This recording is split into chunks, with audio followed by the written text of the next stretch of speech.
Could you imagine putting your kid on a morning bus going to school, and the last time that anybody sees them is the PM ride home on the video camera of the bus?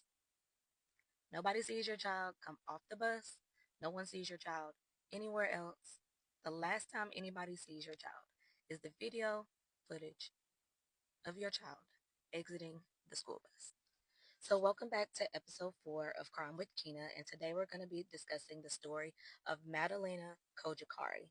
She went missing when she was 11 and actually still missing until today.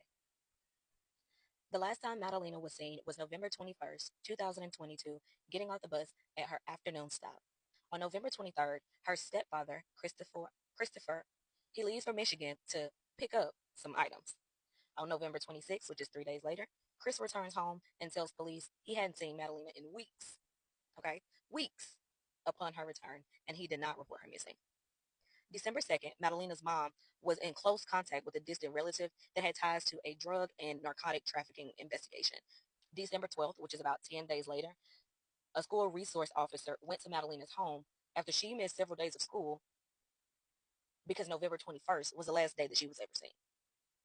On December 15th, Madalina is finally reported missing, 3 weeks after the school resource officer made a visit to her house.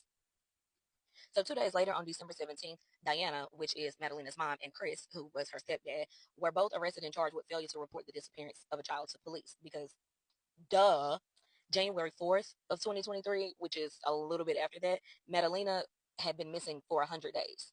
And a reporter had asked that her records be unsealed on the 101 day. On day 101, there was a request from a reporter to have the records unsealed.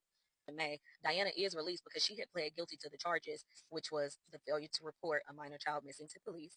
She pled guilty to those charges, served a max amount of time for that charge, and they let her go. She was eventually deported back to Moldova since she was only here on a green card.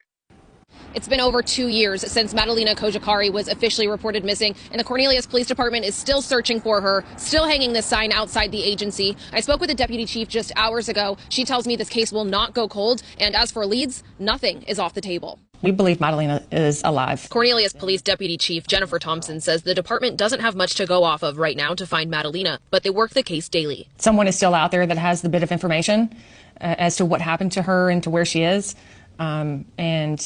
I think Diana possibly has that information. Madalina's mother, Diana Cojocari, is a suspect, but she's now in her home country of Moldova after serving time for failing to report Madalina missing. We would have liked for her to have stayed here and helped us find her daughter.